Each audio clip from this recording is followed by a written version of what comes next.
yield to black members of the Board of Trustees who wanted to put me out of school.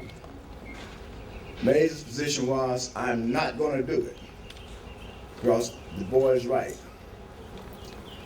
And I owe it to Dr. Mays, but we all owe something to the entire AU Center because this is where Du Bois studied for 20-some years, taught for 20-some years. John Hope Franklin, E. Franklin Frazier. It is fitting that the cradle of the movement, the intellectual part of the movement, began in Atlanta, Georgia, and it continues to this day. But as I think and look at the audience here, I am saddened. And at the same time, I feel good. I'm saddened because I don't see enough 20-year-old Lonnie Kings around here. Enough 20-year-old Ruby Doris Smiths. Enough 20-year-old Dr. Rosalind Popes here. But I'm also glad because I see the young folks, the Ron Clark Academy here. And what we have to do, I think, is recognize something else. In 1865, an ex-slave in Louisville, Kentucky said, freedom without education is not freedom at all.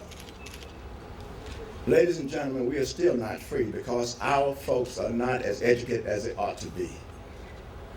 And you young folks in Ron Clark Academy, let me just say this to you. Listen very carefully to these stories that are being told. No one is lying up here. In fact, we are understating how bad it was. Understating. You had no rights that the smallest, the ugliest, the poorest white person was bound to respect. And if you had any self-dignity about you, you had to challenge that system. Martin King once said that there's nothing on earth so powerful as an idea whose time has come. And the time came in 1960 for all of us to come together to form a critical mass to bring about a change. Now, when you try to bring about a change, young people, let me say something to you. You have to deal with something called inertia.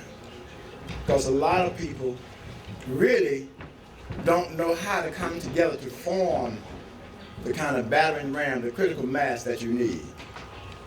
And don't be afraid of the fact that you are the only one.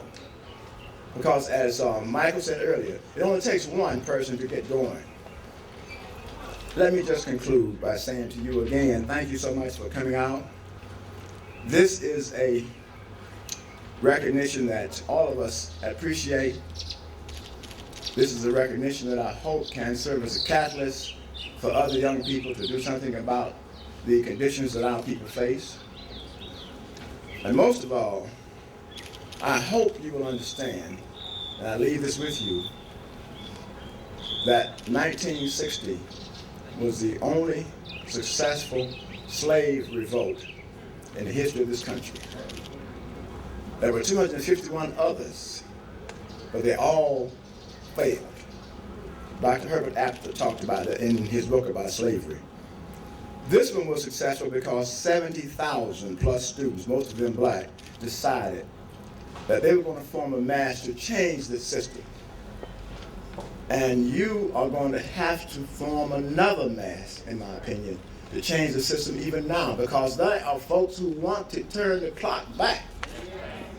Who do you think these Tea Party people are talking about when they say, let's take our country back? Back from whom? So these code words, these double entendres, this idea that life, liberty, and the pursuit of happiness is to include just landed gentry white people still goes on. But you have the destiny, you have the challenge, you have the ability in your hands. And so I say to you, thank you very much for all that you have done for us today. And I hope I can live for another 20 or 30 years to see some of you young people be up here doing something like this. Thank you very much. From Dr. Rosalind Pope, another eyewitness on history. Doctor.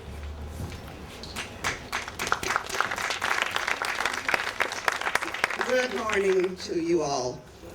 What a remarkably moving occasion this is.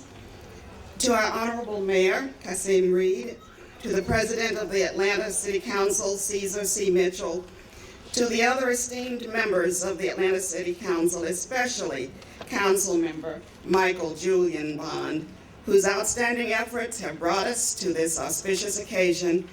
It is with both pride and humility that I come before you to express sincere gratitude for this occasion, the dedication of Atlanta Student Movement Boulevard.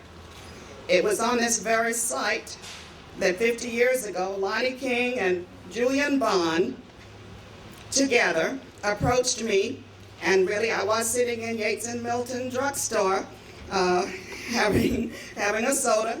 They came up to me seeking my participation in a budding student movement, the purpose of which was nothing less than a revolution dedicated to obtaining those rights which had been guaranteed to us as citizens of these United States, but denied to us because of the color of our skin: the right to life, liberty, and the pursuit of happiness.